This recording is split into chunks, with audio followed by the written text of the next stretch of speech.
I'm Ebro, and together with my Apple Music Radio family, Nadeska, Alexis, we're thrilled to welcome you all to the Apple Music Super Bowl 59 halftime show press conference.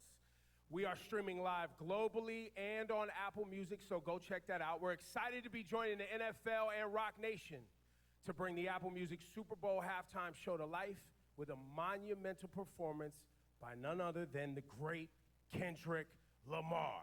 So in a few moments, we'll be chatting with him, but first things first, let's get into the pregame.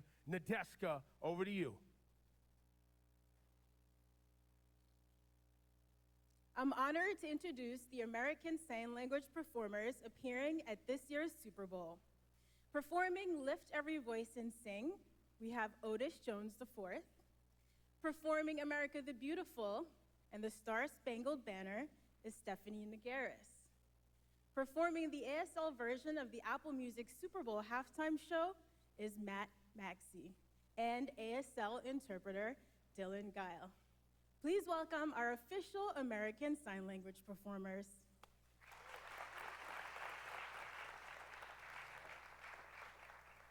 Thank you all so much for joining us this morning.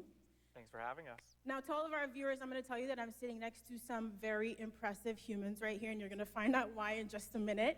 So we're going to start with Matt, who founded an organization called Definitely Dope. Matt, I've never founded anything in my life, so I already find that pretty intimidating. Can you tell us a little bit about your org? So Definitely Dope was an organization I started to try to bring culture together. I grew up not knowing sign language and not really seeing role models that looked like myself. So when I got to college, I started learning sign language and realized that sign language and music was a great way to learn the language and at the same time get more people involved in becoming advocates and more conscious of accessibility and inclusion. What's that experience been like for you? It's been incredible. I think everything kind of skyrocketed when we went on tour with Chance the Rapper, becoming the first ever deaf interpreter to be picked by an artist to join them on tour. Since then, it's just trying to advocate and showcase as much as possible the talent of the deaf culture and community and help people become more intrigued by sign language. So now you see ASL is the third fastest growing language in the country. And just watching it happen compared to no caption, no sign language. When I was growing up, it's beautiful to see the change. That's pretty incredible, and touring with Chance the Rapper sounds like a lot of fun. It's very cool that Matt actually specializes in signing ASL for hip-hop. So I'm really curious now how you feel going on to sign for the first halftime show to ever be headlined by a solo hip-hop artist, which of course is Kendrick Lamar. I think it's incredible. I mean, when I first started learning sign language and started going viral on YouTube, the first song I did was Please Don't Kill My Vibe. And that was a while back, and it was just, hey, that's my vibe, let's go. But ever since then, it's just become a full circle moment. I just kept going. Many times I wanted to quit, give up, but like people didn't understand the beauty and importance of sign language and entertainment. So now to be here at the Super Bowl with two other talented performers and the people that helped make it happen, it's incredible to see the change and progress and still be alive to see it happening. I'm so glad that you didn't give in and give up in those difficult moments. It's so nice to have you here. And now Otis. So Otis, you have a massive following on TikTok, and you don't use the platform just for entertainment. You actually teach classes on there. Can you tell us a little bit about those classes? Absolutely. So I do teach on my platform. And the reason why I teach is because I grew up in Georgia, not really in the heart of a deaf community. And so I faced a lot of oppression as a deaf individual, as a black individual, without even realizing it. And so now when I look at myself, I'm thinking about other kids, other young black deaf kids who are out there. And so I'm using my platform to try to make some change in the world, to try to make things better. I want to educate people about language deprivation, which is something that I myself have had to go through. And so I want to educate people about the importance of American Sign Language and making sure that they have that in their lives. You see what I mean? I told you all these were some very impressive humans. And Otis, you've performed at multiple festivals like Bonnaroo and Rolling Loud, and I'm curious, where does performing at the Super Bowl halftime show rank in terms of cool musical experiences for you? Okay, no lie, I can't compare this to Bonnaroo and Rolling Loud. I mean, the Super Bowl is at the top. It has to be at the top. But it's not just because it's the Super Bowl, but I think more importantly, being here, being in New Orleans specifically, this is where my family is from. My parents and grandparents come from New Orleans, so this is a home for me as well. So to be performing at the Super Bowl in New Orleans is a huge honor, especially to be signing for Lift Every Voice and Ledisi, because she's also from New Orleans, and my mom grew up listening to Ledisi. So again, it's really a huge honor, and I can't wait to be signing Lift Every Voice on Sunday. Oh, I didn't know your family was also from here. That's really beautiful. Did you tell all your TikTok fans to tune in? Of course, I will. I will tell Okay. them. Yeah, they're going to be tuning in for sure. Thank you for the reminder. Of course. Now, Stephanie is an activist, a model, and an actress, a casual triple threat. You've been on numerous TV shows, so you're not new to being in front of the camera, but I'm wondering if you could tell us what's the difference for you being on a TV production set versus doing a live show like the Super Bowl halftime show? I mean, they're completely different, because on a TV show, really, I feel like a very spoiled actress, because if I mess up, I can just do another take. As soon as the director calls cut, I get another opportunity to do it. And so you can do it as many times as you want to make sure you get that perfect take. But for a live event like the Super Bowl, I mean, you get one shot. That's it. So that's huge for us performers. But it's really thrilling. It's exciting for us, and it's exciting for our community. We're just going to go out there and do our best. Yeah, you are. You seem to me like a one-take kind of girl. You got this. Now, Stephanie is also a founder, so she does have a company called Pepita Productions. Can you tell us a little bit about your company? Yeah, absolutely. So just for some context, Pepita is a small pumpkin seed. They're hard to crack, they're hard to break. And I think that's a good metaphor for our community. Of course, our community is small, but we have been through a lot. I mean, if you've just listened to us, we've had to work pretty hard and break down some barriers to get where we are. The world is not designed for us, and so we've had to work hard to break through and make it. My family is from Puerto Rico, so I identify as Latina, and I didn't really grow up seeing a lot of deaf Latina role models on the screen. And so growing up, I kind of decided, well, I had to create a future that I didn't know existed. And I think that's why I started Pepita Productions, to empower others and give deaf Latina children a role model, and Latino, and Latinx. And I think it's also important for parents that have deaf and hard of hearing children. It doesn't matter if they choose spoken English or American Sign Language. They are in the deaf community. All are welcome in our culture, and it's just important that they connect to their kids. So I wanted to give parents a safe space to be able to find their way into the community and the industry. And I also wanted to serve as a role model. I think it's really important to see more diversity in the entertainment industry. And I've been in the industry now. I can say that it's lonely, sometimes it's isolating, and the work is very difficult. And so I can't even imagine what it was like for those who came before me, but I'm trying to set up a better future for those who come after me. So that way we can make it an easier entry point for them. I think it's so impressive how much you've all given back to your communities. And so, Stephanie, I'm sure all of the actors that you work with are going to be, well, how do you think they're going to feel watching you perform these iconic songs at halftime? I hope that they will feel like, oh, I'm not alone. There you are. You've opened a door for me already. Now I just have to walk through it. And of course, please, anybody out there, get in touch with me. I'm happy to help you on this journey. And I want them to feel that they can do anything.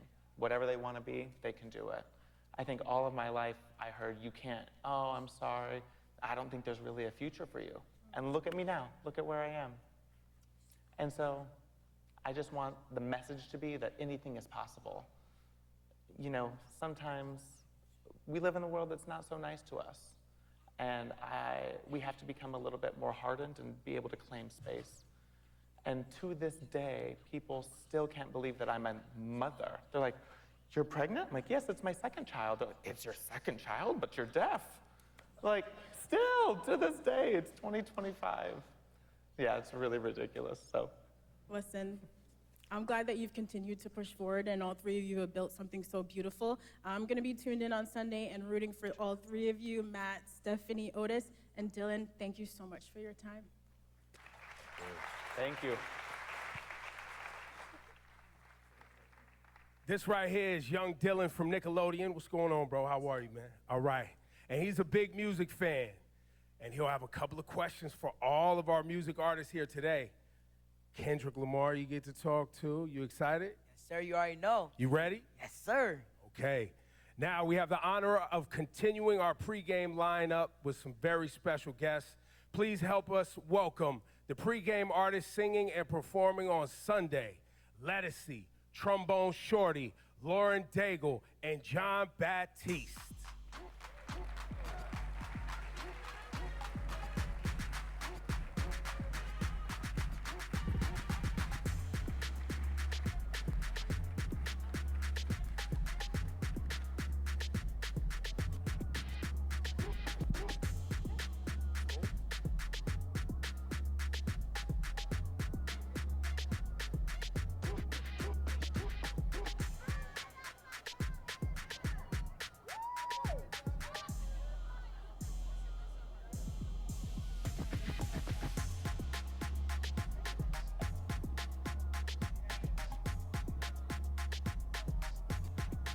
Oh, go down.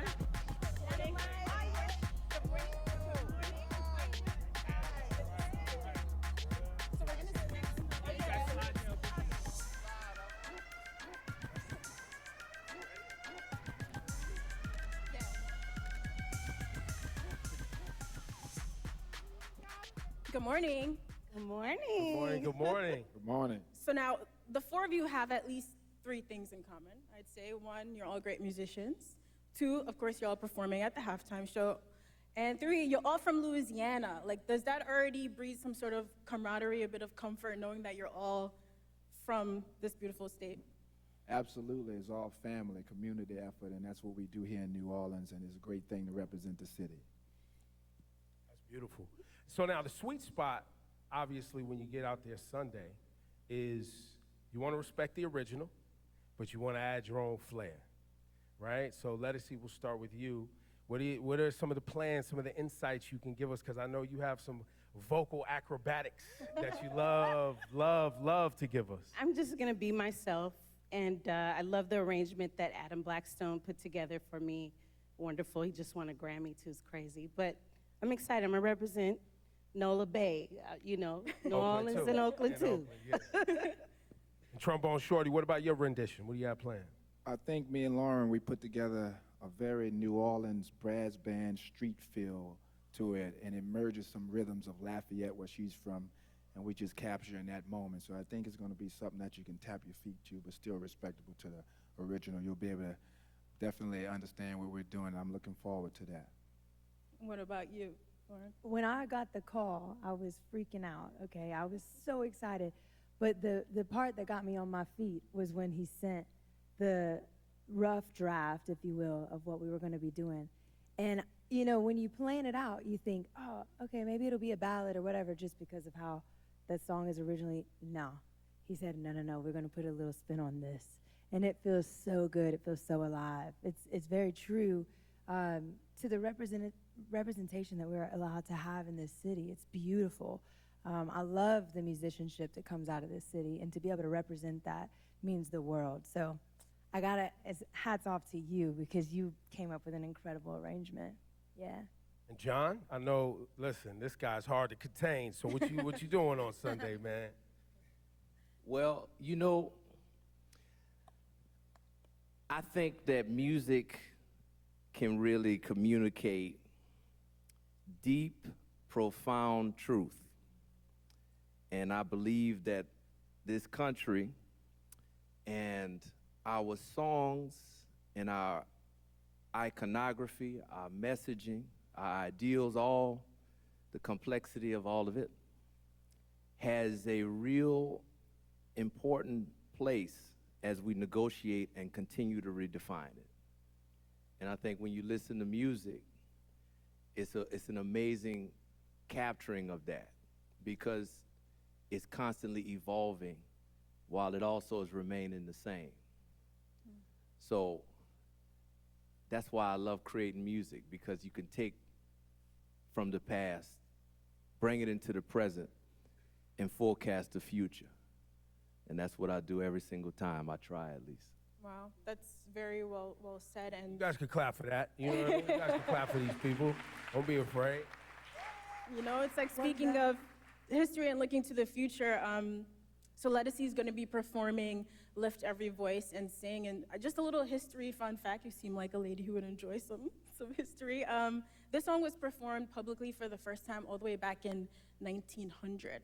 So now we're looking at 125 years later. You're performing this song not only in your hometown of New Orleans, but also simultaneously on a global stage. Like, what does it mean to you to be able to perform this anthem on the stage? 125 years of legacy, American history, culture. Every person here, this song, I'm overwhelmed. I'm honored. I feel like I'm in alignment with greatness to stand in this moment and sing that song. So, yeah, that's all I can say about it. I'm honored. That's I'm beautiful. about to start crying. I know, I see it, I see it. Sorry. Listen, the Black National Anthem is, you know, it's a powerful song. And we're honored to have you, because I know you personally, and I know what you're capable of, and I know what you're gonna channel up there, and we're all gonna feel it. So thank you very much. Can I ask a question for anyone, how you contain yourself? Because some of these songs are so emotional, and when you're there performing and you're in the moment, your heart's really in it. Do you ever get to that point where you feel a little choked up and you have to somehow dial it back and stay focused? Well, I think I'm choked up the whole time, even the phone call. You know what I mean? It starts there. Can you come and sing? But I'm used to this in my career, just like Mahalia and Marian Anderson, standing in moments, representing the past and the future and the current state of the world. I'm used to that pressure. So I just remember who I'm doing it for. I remember my ancestors. I remember everyone waiting for this moment to feel hopeful and to feel represented. So yeah, I do get choked up. I'm choked up the whole time, but I have a job to do. That's what I think about. Now, John, you performed one of the most popular renditions of the Star Spangled Banner. And in the last 5 years. So what's your inspiration this time? I'm thinking about my grandfather who just passed. My brother Troy, we played at his funeral. Try not to get choked up here. But he was, you know, anything great about me, he was one of the blueprints of that.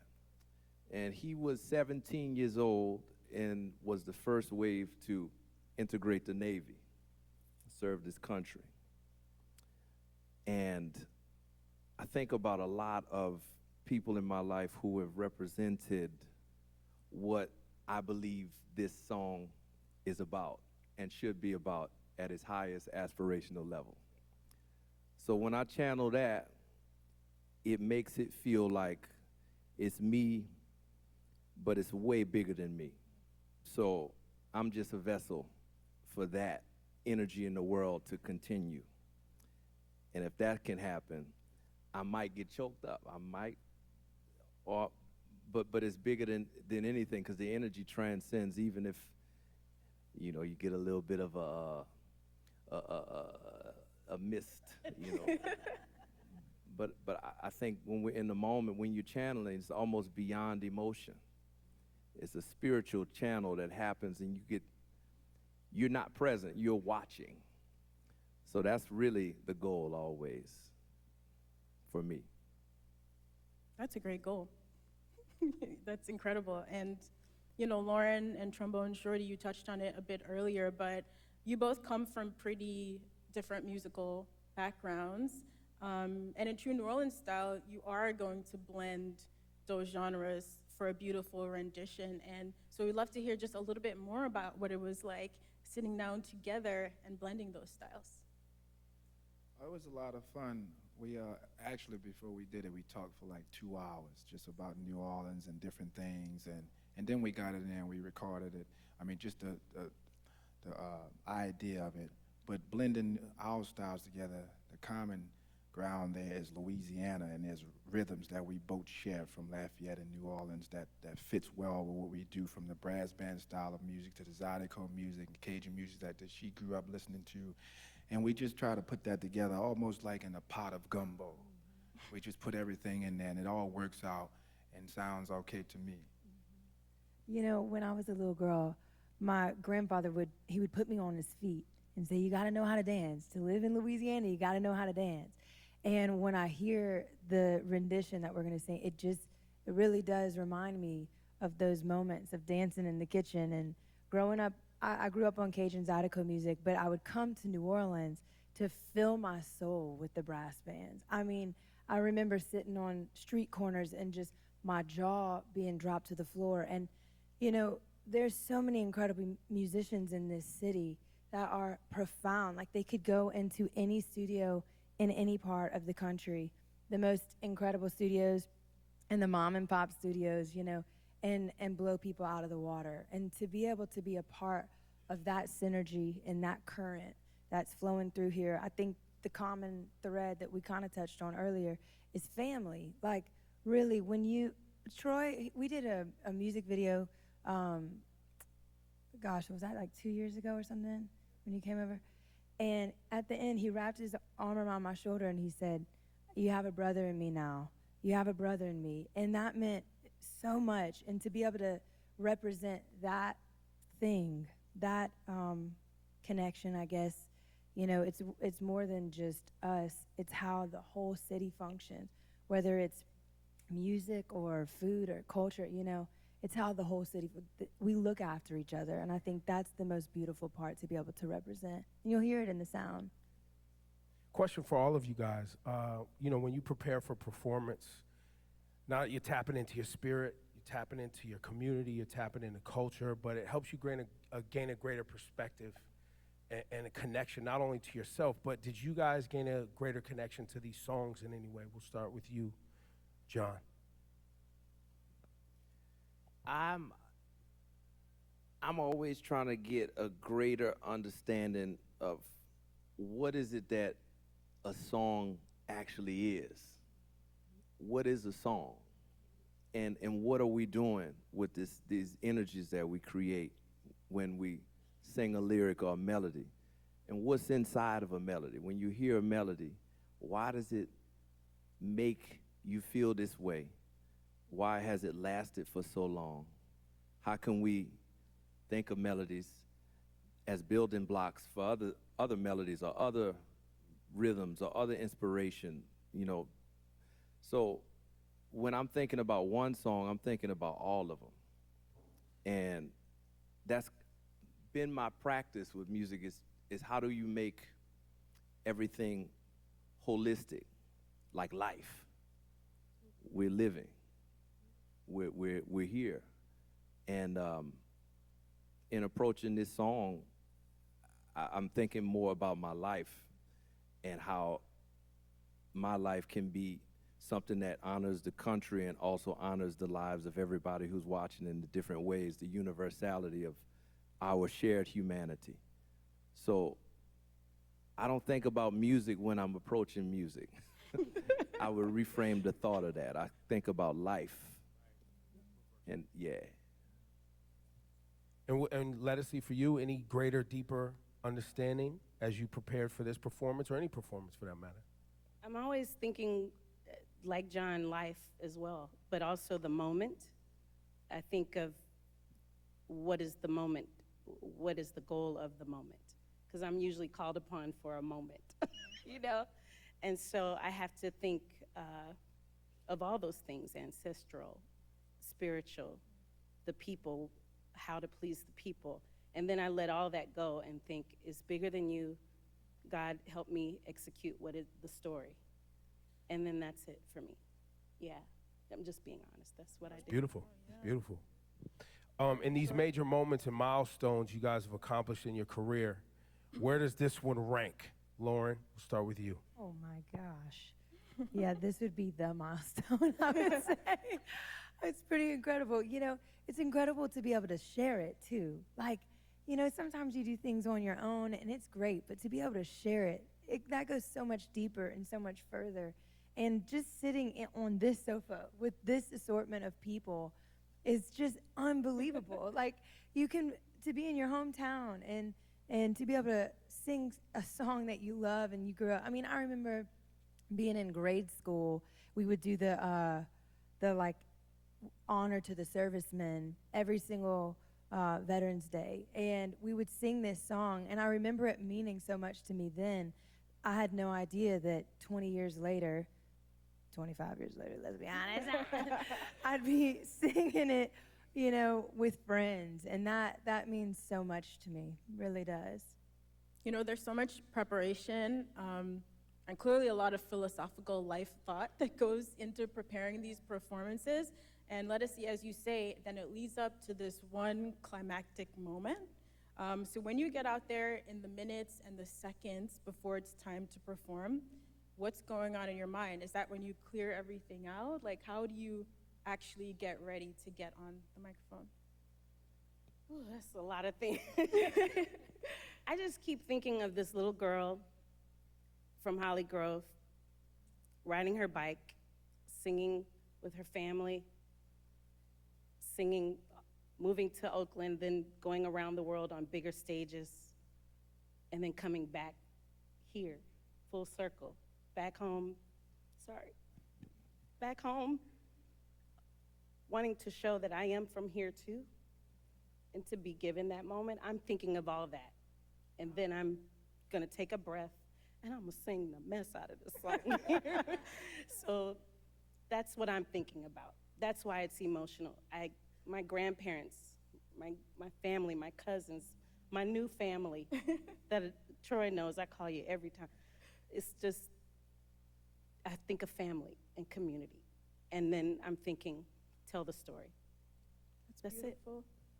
it. You know, someone once told me, they said, I was actually doing an Apple Music interview, Kelly, she said, the space between what comes off of your lips and the way it lands on someone's ear, that's God's space. Wow. And when you feel that, when you know this is gonna come off of my lips, and I'm just gonna hope and pray that whatever is translated in that thin veil of time lands on people's ears, that actually elicits some sort of transformation. I think that's, you know, when you talk about it, I'm like, that's the airspace you're working in, girl. Yeah, that's it. Yeah. You guys ready? You guys ready for Sunday? Make some noise. Oh, come on. Thank y'all. Now, we actually do have some questions for you all as well from our kid reporters. Are you ready? All right, let's get to Kids our got first question. questions. So our first question is from Hayes Adler. Hi, Hayes. My name is Hayes Adler. What advice do you have for kids trying to reach their goals?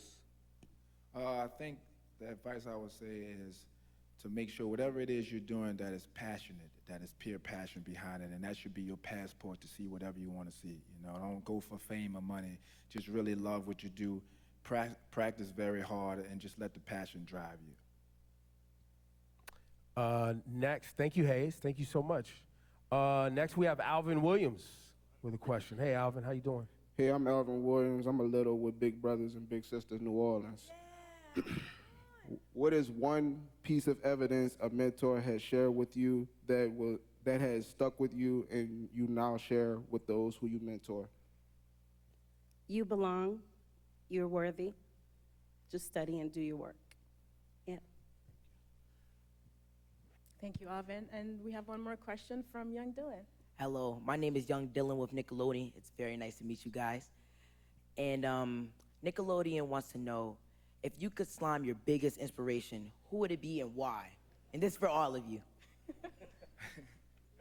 Well, my biggest inspiration is right here, and I would slime him. Bring out the slime. Let's go. We got the slime.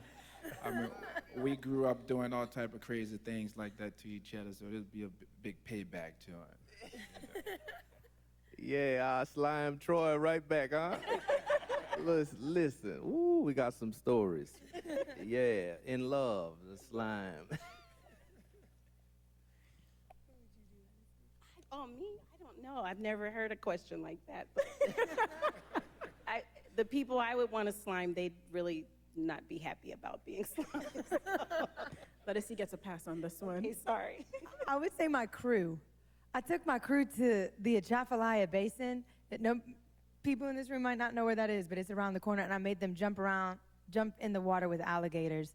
So I feel like it would be on the same level as being slimed. So I'll do it part 2 with my crew. Thanks for those questions, fellas. Those were Appreciate great you. questions, guys. Thank you. Ledisi, Trombone, Shorty, Lauren, Daigle, Jean Batiste, thank you so much for spending your time with us, for sharing your heart with us. Looking forward to seeing you perform on Sunday. Go out there and have fun. Thank you. Thank you for having us. Thank you so much. Hey. Oh, sorry. Thank you for having us. Love. Take care. I love you so much. Bye. Thank y'all so much. This was awesome. Thank you. This is great. I'm new here.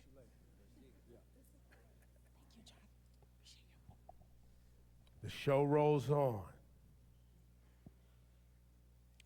We can talk about his world-shifting pen, his Pulitzer Prize-winning album, his 22 Grammys, or his seismic impact on music spanning more than a decade. But nobody can speak for the man better than himself. Please welcome Kendrick Lamar. Well, y'all gotta make some more noise than that.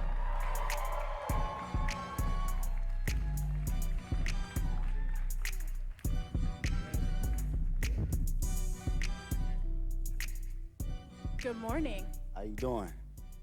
You know, Kendrick, it's a little bit surreal to actually see you in the flesh because you've always made it a point of just letting the music speak for yourself, which is something I really respect. But the spotlight has been shining so brightly on you for the past few months. I've just been wondering how you've been processing behind the scenes, how you've been feeling about everything happening, all the success.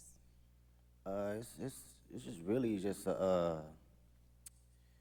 want to look at it like it's just a continuum of who I am, really.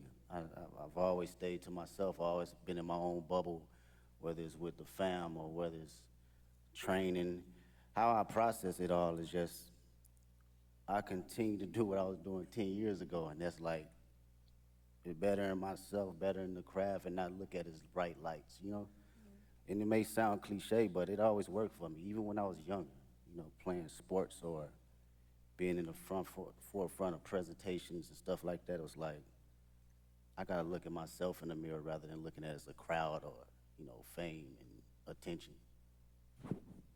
So now, early days of your career, you know, Section 80 days, even early mixtapes, and you perfecting your craft as an MC. Did you ever think we'd be at the Super Bowl with this? I wasn't thinking about no Super Bowl. You never thought about the Super I Bowl wasn't with thinking this? about no Super Bowl for sure. We was thinking about the best verse and how we gonna split this $5 at Church's Chicken or something like that. It wasn't no Super Bowl. Going to the studio and getting a meal. But I think, well, what I know is the passion I have now is still the passion I had then. And I think that carried on to the Super Bowl. So it was all about being present.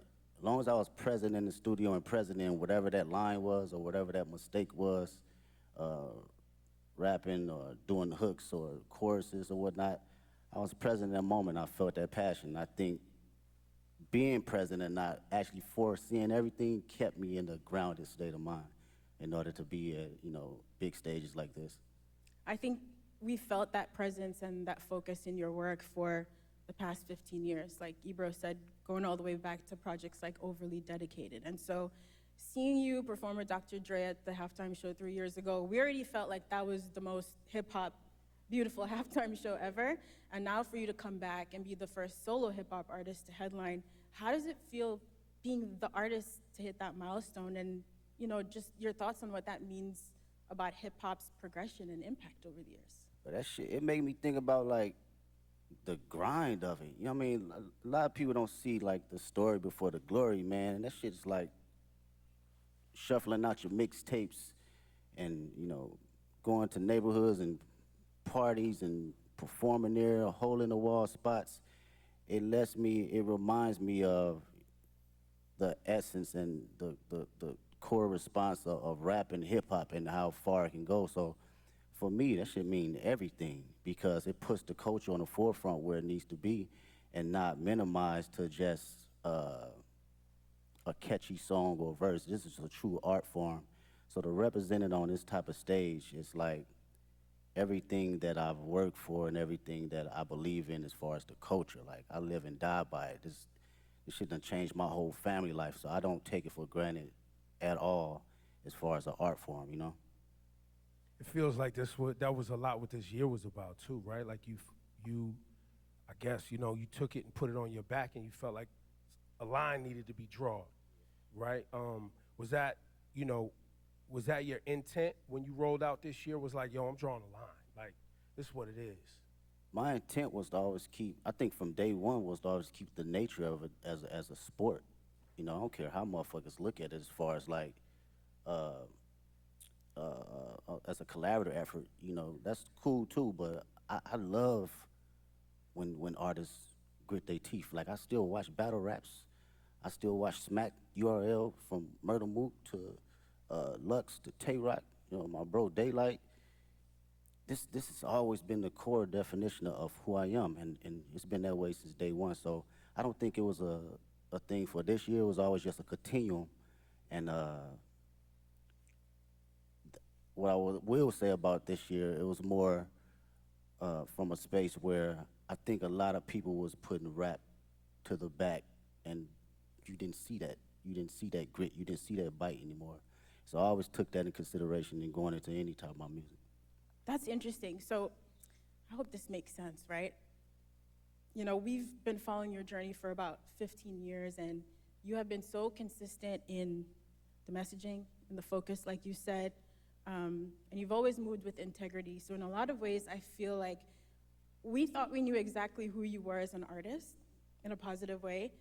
And then last year, it felt like you unlocked a whole new dimension for us. But that person, like you said, was always in there. But I'm wondering, do you still surprise yourself sometimes? Did you surprise yourself last year, or was it just us, the fans, with our jaws on the floor, just stunned? That's a good question. Surprise myself?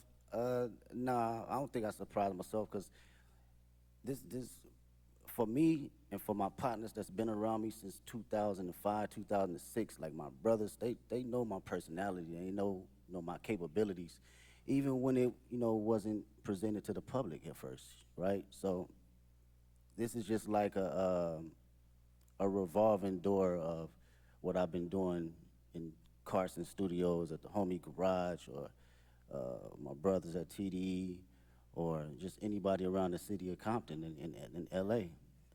It's just magnified to the level where I've progressed it and did enough hours to know, okay, I know where to place it now. I know how to make it connect with people.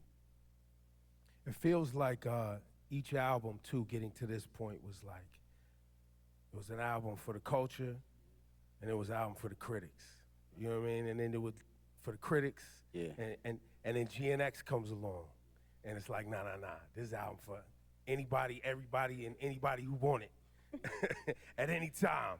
And you brought that energy, and the energy you brought on GNX was an energy that I don't think was really happening in hip hop. Like, it's a Public Enemy level energy. It's a Ice Cube, America's Most Wanted energy. For sure. Like, it's a classic, timeless energy. Talk about your headspace between Mr. Morale and this GNX. Yeah, no, that's great. Go back even further, man. Speaking on that energy, like it's my cousins was like DJ Quick, and Dre, these folks that my people was playing. So I always had that DNA, and you heard that DNA a little bit on Good Kid, Mad City, but I wanted to tell my story first, right? And fast forward to GNX, I felt it was just a perfect time because not only the energy was lost, but it was an energy that was bubbling inside of me as well. I wanted to go back to the forefront of just the bite and just the grit of rap, just all raps and hard-ass beats. And that's like the basics for me. I thought about, damn, what I used to like when I was a kid. Hard raps, good beats, that's smacking, right? And it was a great transition from Mr. Morale because that was my most intimate. I wanted to go inside of my own psyche and my own personal withdrawals and see how it connects with the public and who can relate.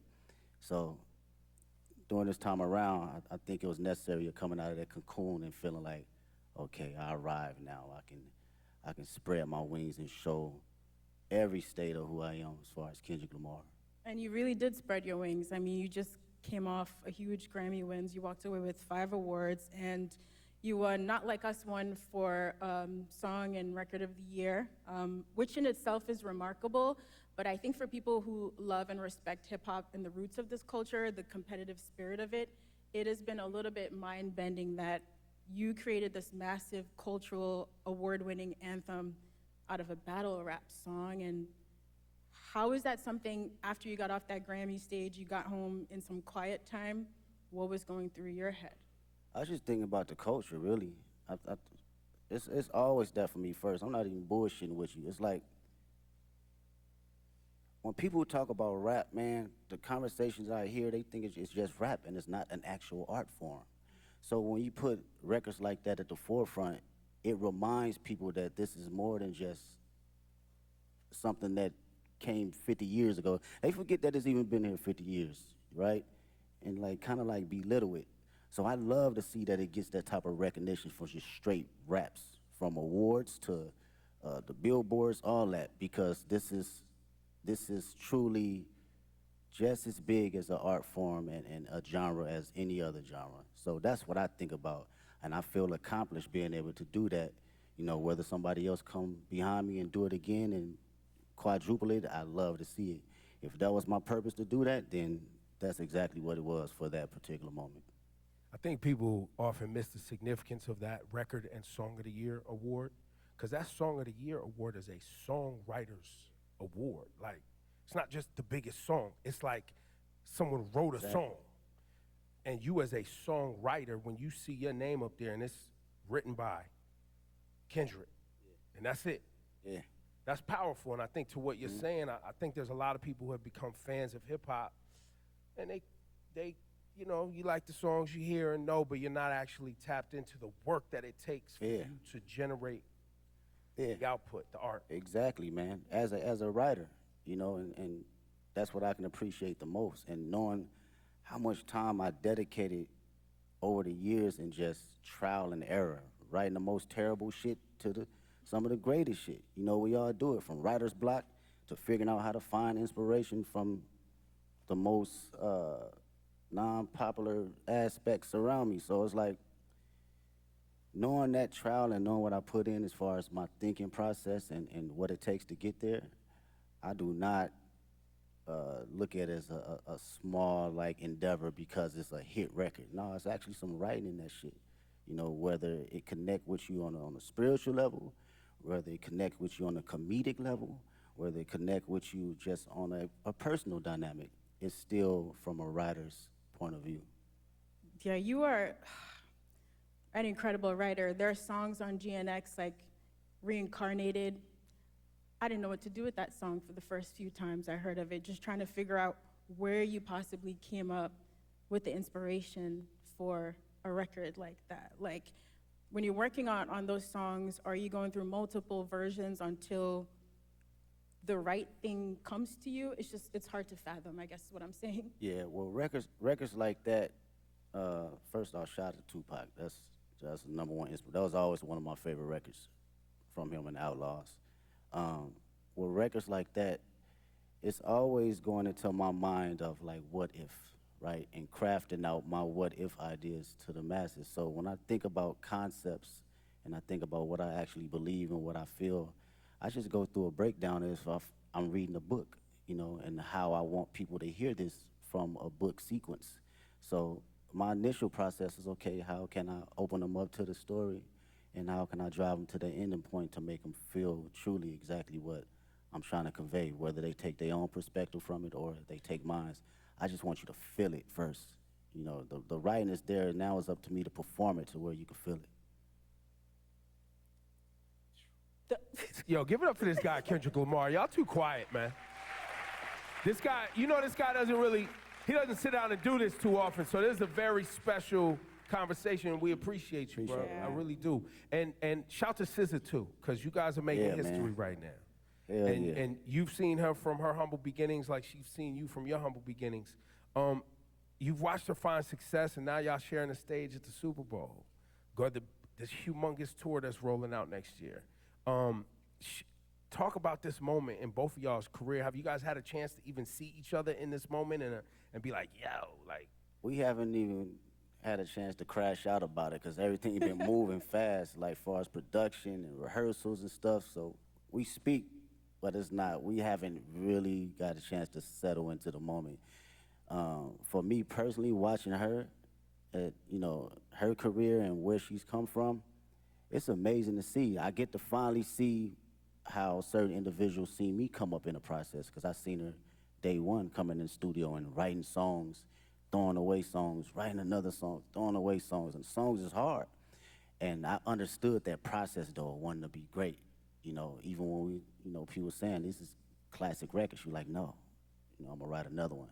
And I understood that, and I seen it. So to see it now magnified is like, she always had it, man. She always had it, and I'm just honored to be next to a talent.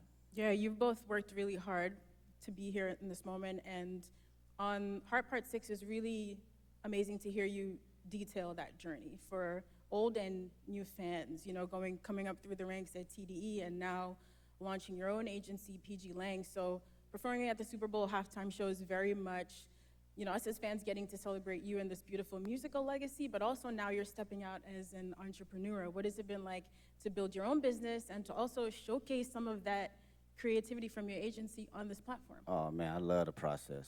Shout out to PG Lane. Make some noise with PG Lane. Yeah, that's my team, man. It's 30 incredible individuals, 5 extraordinary executives that work day in, day out to make sure we are doing something that will long live the culture. From a music standpoint, from a creative standpoint, fashion, film, books, day in, day out of just being around like-minded individuals that have different perspectives outside of just music. So through that process, it was a challenge for me, but even more a process of me enjoying, different ideas and different backgrounds and how to look at things. I love it. Being on calls and, formulating business ideas and ventures outside of my usual norm, it challenges me. And I can't wait to see what happens next. I know it's gonna happen next. Yeah. I think for the audience too, and anybody watching around the world, the PG Lang thing is I think people see you as an artist and someone who makes music, but I don't know if you want to share it today, but the level of detail that you yourself, along with Dave and shout to the whole PG Lang team, but y'all as friends that came up together, you in the edits. Like what we're gonna see on Sunday is a PG Lang production. Yes, that's all PG Lang. That is us sitting day in, day out, from the edits, the production, the stage design, the music, the sound tech. It's everything across the board, and it takes a lot of work. It takes a lot of creative individuals. I can't sit here and say it's all me, because these are people that are just as passionate and want to see us win, but also want to put out something that lives a long, long time. And with Dave's creative mind, it's just, he's insane, man. That dude is like Basquiat in so many different fashions. You can clearly pick his brain about anything, and he'll give you an answer right down the middle to help you decide for yourself. So that's something I can always appreciate. Yeah, I'd say with all of your powers combined, y'all are really diabolical. Like, when you roll out the videos, all the visuals for GNX, just the way you all move strategically together, it is inspiring beyond the music. You know, just thinking about how to approach life and art in a holistic way. And so when it came down to planning for this Super Bowl now, you know, you've teased on the album coming up to New Orleans with this LA energy. How did you guys approach the show and trying to figure out how to pay tribute to the classics in your catalog with this new music in like a 13-minute set list? Yeah, it's wild. Mr. Morale is like an hour and 30-minute tour, so it's like you gotta smack the shit down all the way to 13 minutes. It's kind of wild, and it's interesting because it lets you know kind of where you at and your perspective on how you think about catalog and the music. For me, I love being present. I love being present, man. It's my favorite. It's very hard for me to live in the past. It's very hard. I respect the past wholeheartedly, but being in the now and being just locked into how I feel and the energy I have now, that's the LA energy for me. That's something that I want to carry over to New Orleans and for the world to see. This is me, this is Kendrick Lamar, 37 years old, and I still feel like I'm elevating. I'm still on the journey though, you know? And I want that energy to, you know, ooze out into the televisions and to the people that's in that building.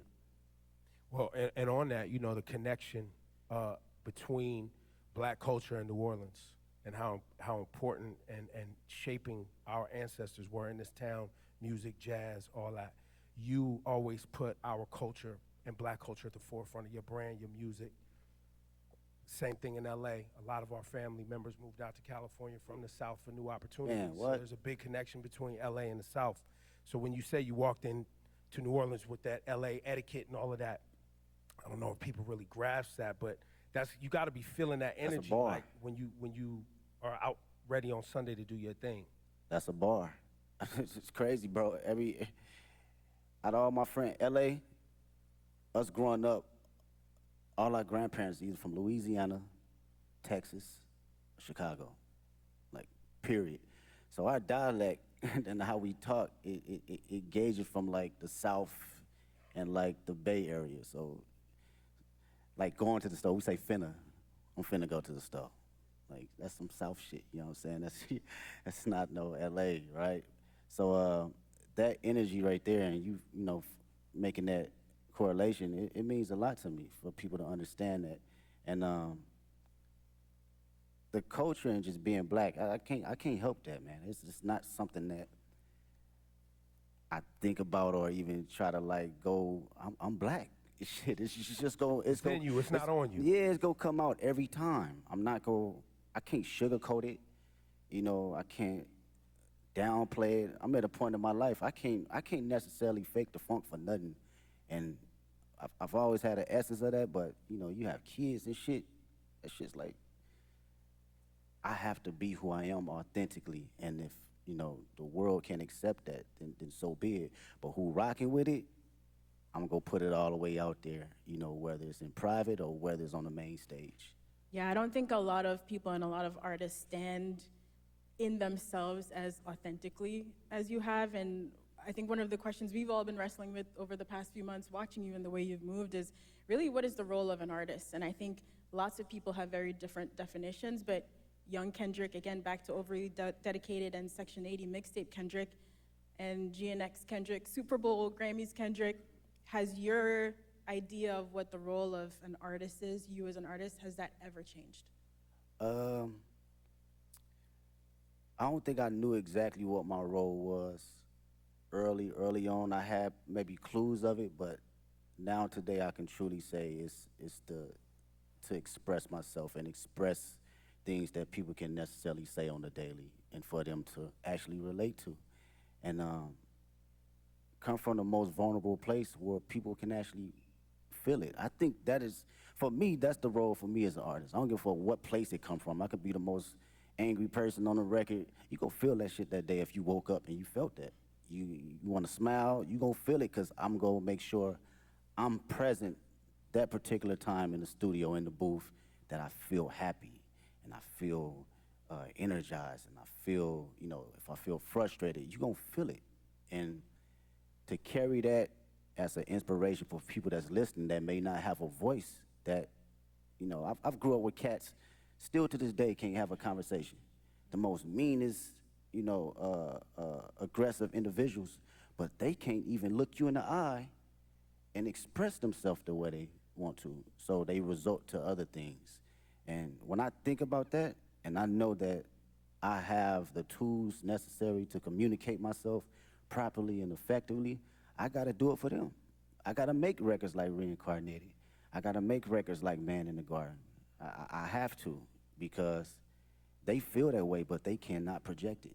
And when they hear somebody actually giving them affirmations, it allows them to speak more freely and be open, because again, I come from the same place they come from. Wow, Kendrick, we might not see you outside again soon after Super Bowl. I know, of course, you have the GNX tour. Listen, I know you also don't love doing interviews, but we are grateful. We're so grateful for all the music and the moments that you've given us over 15 years. And in the last year, your presence and your focus, it is noted. So thank you. We really appreciate it. Thanks for taking our Thanks questions. for fighting for hip hop, man. Oh, for Thank sure. you for fighting for hip hop. It is really appreciated. Appreciate y'all. And now, we do have some we questions have some kids that are gonna ask from our questions. kid But reporter. I got one more thing for you, Kendrick. Before we go to our friend here, Hayes Adler, what should people expect to see and understand about Sunday's performance? Storytelling. I think I've always been very open about storytelling through all my catalog and my history of music. And I've always had a passion about bringing that on whatever stage I'm on, whether it's a war tour or whether it's 500 people at Key Club. I've always had a form of that. So I like to always carry on that sense of, make people listen, but also see and think a little.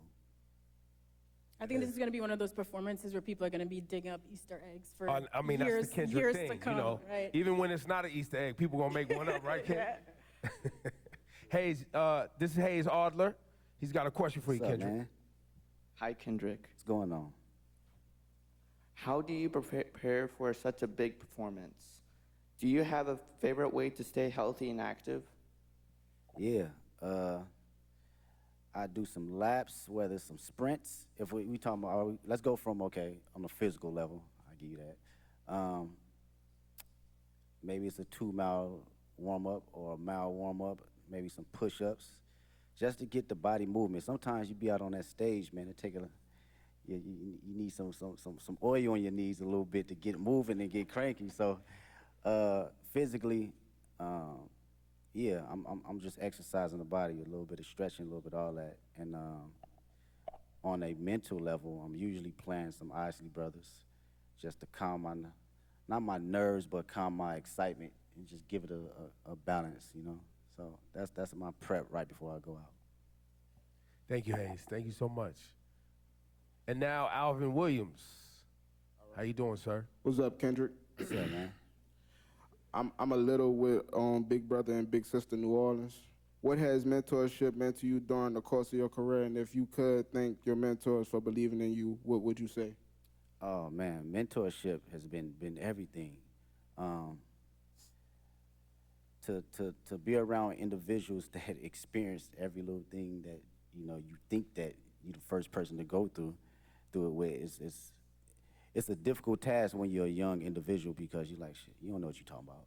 But as you progress and you be like, damn, he or she was right, you begin to understand life a little bit better and not be so judgmental to people that have been here before you, right? The greatest thing I would say a couple mentors that given me was like affirmation, and to always give myself space to believe in who I am, even when I wasn't feeling it, right? You can accomplish so many small things or big things, and you still can fall in a slump where you doubt yourself. And even though these mentors haven't seen the spaces and been in the places I've been in, it was always time to allow me to share exactly who I am or how they see me and what I'm capable to give to the world. And I think that goes a long way, from people in the highest places and the lowest places. We all need them.